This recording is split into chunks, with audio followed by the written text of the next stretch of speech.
Here's a quick recipe of how I make my arrow. Arrow is a really popular Cameroonian dish or sauce, and it's often eaten with fufu, rice, and other carbohydrate-rich and starchy food.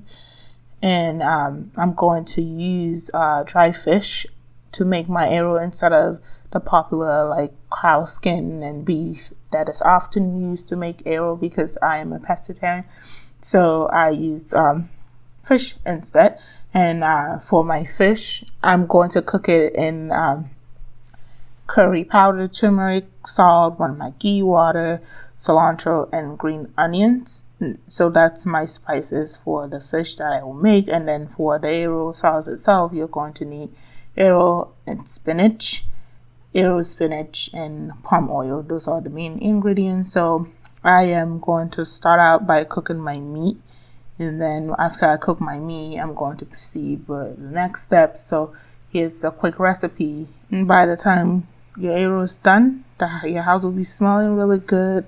And everybody is going to be wanting to have a taste of that arrow. This is a super, super delicious recipe that I often use to make my arrow.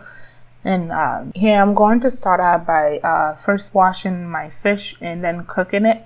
And I am going to wash it really well and cut it into little pieces.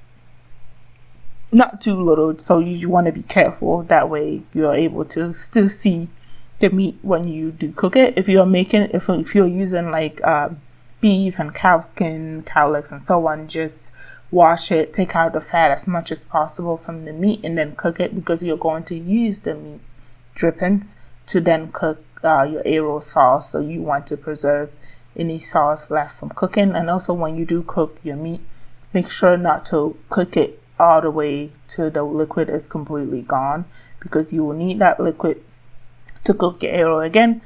One thing about arrow, I'm not sure why, is that it's kind of really tricky to add your spices directly to it and make it taste really nice, especially things like garlic, ginger,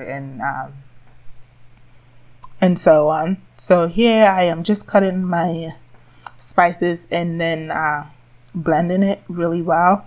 So again, I use cilantro and then green peppers, and I use one hot pepper and then 5 cloves of garlic. You don't have to use those things if you don't like to, but I like to use that. And then I also use half an onion, since that's a medium onion. And then I blend my ingredients really well.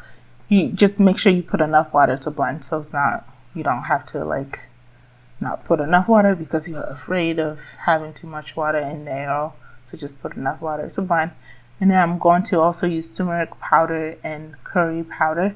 And I'll add my salt to taste, just to make sure that I'm not putting too much salt in there. I put 2 tablespoons of salt, and that was probably not the best thing to do because my sauce ended up being a little bit salty. And the good thing that I did was that I tasted the sauce or the meat drippings before I added additional salt when I was cooking the arrow, which means that my arrow wasn't salty at the end. So you want to be mindful and sort of taste your salt as you roll. That way you don't put too much salt in your arrow.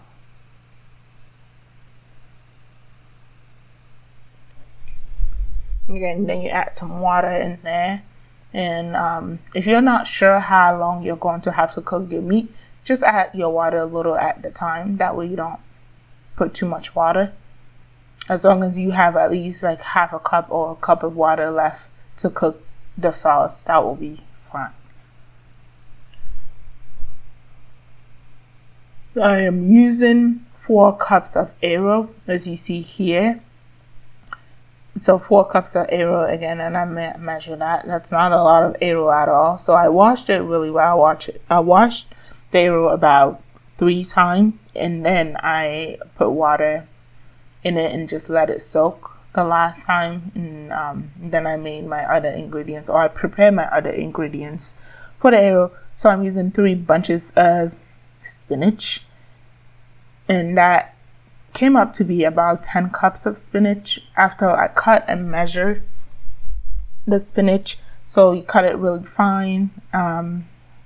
That way you're not like cooking like chunks of spinach. You just sort of want to cut it to mimic the arrow itself, and then you go from there.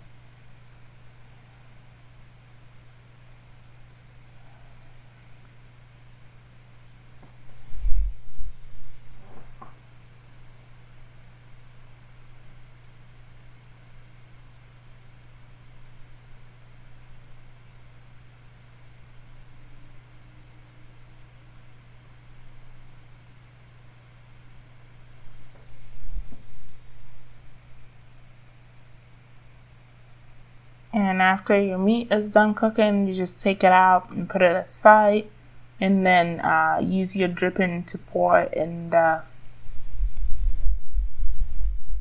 spinach. And then I add another teaspoon of salt in there again, and I measure my drippings, and it came up to be a cup, and that was perfect for the arrow. So I didn't overcook the spinach. As you will see later, the spinach was still green when it was ready to go. And that was sort of just the perfect, and the spinach too was tasty. It wasn't like just plain salt and pepper or anything like that. And I added a little additional water, so that's about 1/4 of a cup.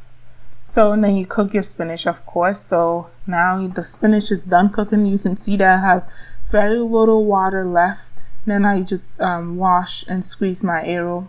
Make sure you squeeze the water out of the arrow, and then you just put your arrow in the pot with the spinach and stir. And that's literally the biggest part of cooking the arrow. So you stir really well. You still see that greenness from the spinach and the combination of green from spinach and arrow, which is perfect. So when you stir to take and taste, and your salt tastes well, just go ahead and add your meat. I was careful when I added my fish because I didn't want additional water in there. So I just made sure not to add the little leftover liquid from the fish.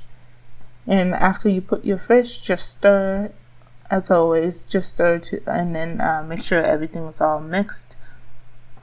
And then add your oil. So you're going to need 2 cups of oil. You can add more if you want, or a little bit less if you want. And another thing you should be mindful of is to make sure you also cook your oil. That way it doesn't taste like uncooked palm oil. Yeah, so I stir really well, and I taste it before I put my oil, just to make sure everything tastes good. It wasn't too salty or anything like that.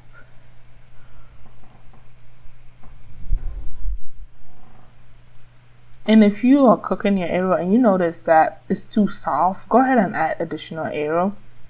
And or if you're cooking it and you're not sure if the spinach will be enough for the arrow, just add the arrow a little at the time. So add a little bit, stir, add a little bit, stir until everything is well combined and it's not too soft or too hard.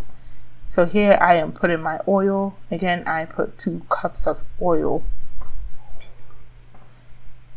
Palm oil specifically. Could you use like granola oil and different type of oils? Yes, but it usually doesn't turn out too right. I've seen people do like half and half, and that's better than doing like completely like olive oil or granola oil. You want the taste from the palm oil to seep through the arrow. So here, when you're done with your oil, close it up and cook on medium for about 10 minutes.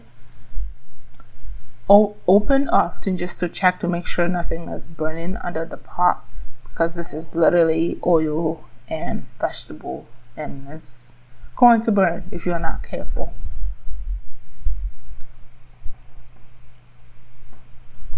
And after 10 minutes, stir and taste, and if everything tastes good, you're done.